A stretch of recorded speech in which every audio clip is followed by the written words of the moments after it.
اور جو بھی وہابیوں وغیرہ نے اپنی کتابوں میں لکھا، بیل اور گدے کے خیال سے بھی زیادہ برا ہے معاذ اللہ نبی کا خیال نماز کے اندر آ جانا۔ انہوں نے نہ قرآن کو صحیح ڈھنگ سے پڑھا، نہ احادیث رسول کو پڑھا، اور اگر پڑھا تو جان بوجھ کر کے انہوں نے اسے پسے پشت کر دیا، اور وہ کسی کا ہدف اور نشانہ بن کر کے اللہ کے رسول علیہ الصلوۃ والسلام کی شان میں گستاخی کرتے رہے۔ ورنہ تو قرآن کی آیتیں موجود ہیں، احادیث طیبہ موجود ہیں۔ ایک صحابی نماز پڑھ رہے ہیں، میرے آقا صلی اللہ تعالی علیہ وسلم کا پاس میں سے گزر ہوا، اللہ کے رسول علیہ السلام نے اس صحابی کو بلایا۔ میرے آقا علیہ الصلوۃ والسلام نے جب بلایا، وہ صحابی اپنی نماز کو مکمل کر کے اللہ کے رسول علیہ السلام کی بارگاہ میں پہنچے۔ میرے آقا علیہ الصلوۃ والسلام نے تاخیر کی جب وجہ پوچھی تو انہوں نے عرض کی، یا رسول اللہ میں نماز کے اندر تھا، میں نماز پڑھ رہا تھا۔ میرے آقا صلی اللہ تعالی علیہ وسلم نے ارشاد فرمایا کہ اللہ کا یہ فرمان تم نے قرآن مقدس کے اندر نہیں پڑھا۔ اللہ تبارک و تعالی ارشاد فرماتا ہے، یا ایھا الذین آمنوا استجیبوا للہ وللرسول اذا دعاکم، اے ایمان والو اللہ اور اس کے رسول کے بلانے پر حاضر ہو جاؤ۔ میرے آقا علیہ الصلوۃ والسلام نے فرمایا، کیا تم نے یہ فرمان نہیں پڑھا؟ میرے آقا نے بتا دیا کہ اگر میں بلاؤں اور تم نماز کی حالت میں رہو تو اپنی نماز کو چھوڑ کر کے میری بارگاہ میں حاضر ہو جاؤ۔ ایک صحابی حضرت ابی بن کعب رضی اللہ تعالیٰ عنہ ہے، ان کو میرے آقا علیہ السلام نے آواز دی، وہ نماز کی حالت میں تھے، اپنی نماز میں انہوں نے تخفیف کی۔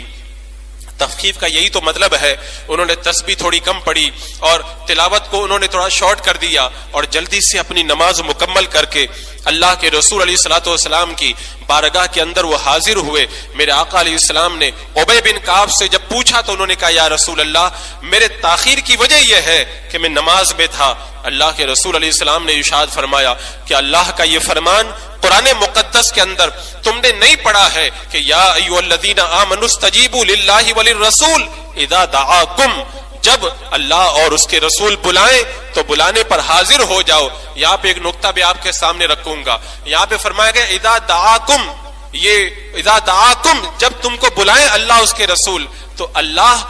تبارک و تعالیٰ نے تو نماز میں نہیں بلایا، بلایا تو رسول نے بلایا تھا، لیکن اللہ نے فرمایا کہ اللہ اور اس کے رسول بلائیں۔ اس کا مطلب یہ ہوا کہ اللہ کے رسول کا بلانا یہ خدا ہی کا بلانا ہے۔ تو بندہ جب اللہ کے رسول علیہ الصلوۃ والسلام کا بلانا سنے تو رب نے فرما دیا کہ اپنی نماز کو وہیں پر چھوڑ کر کے میرے محبوب کی بارگاہ میں آ جائے۔ اور علماء بیان فرماتے ہیں، اگر اللہ کے رسول علیہ الصلوۃ والسلام کسی کو بلا لیں اور اپنی نماز کو ادھورا چھوڑ کر کے، میں یہاں پہ ادھورا نہیں کر سکتا، اس کو ادھورا کہہ نہیں سکتے، کیونکہ ادھورا تو وہ ہوتا ہے جو مکمل نہ ہو، اور نبی کی محبت میں بندہ جب چل کے جائے گا تو اس کی نماز ادھوری نہیں ہوگی اور بھی زیادہ پوری ہو جائے گی۔ تو اللہ کے رسول علیہ الصلوۃ والسلام جب بلائیں تو نماز جہاں پہ پڑھ رہے ہو وہیں سے آگے اللہ کے رسول علیہ السلام کے بلانے پر حاضر ہو جاؤ۔ تمہاری نماز میں کوئی فساد نہیں پیدا ہوگا، تمہاری نماز فاسد نہیں ہوگی۔ جب اللہ کے رسول کے کام سے فارغ ہو جاؤ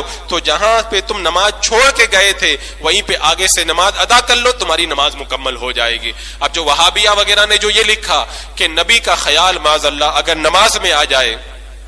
اس جملے کو کہتے ہوئے جو ہے وہ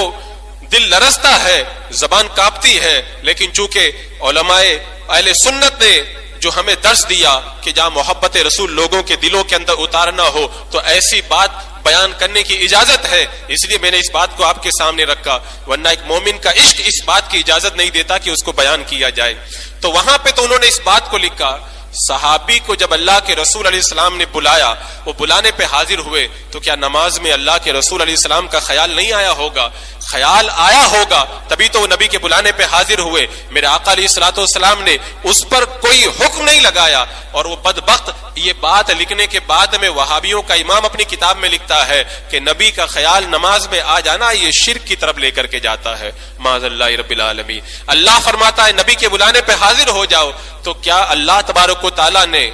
شرک کی تعلیم قرآن مقدس میں ہمیں عطا فرمائی؟ کیونکہ یہاں پہ اذا کا لفظ ہے، اور اذا کا عموم یہ چاہتا ہے کہ چاہے تم نماز میں رہو یا نماز کے باہر، نبی بلائیں تو حاضر ہو جاؤ۔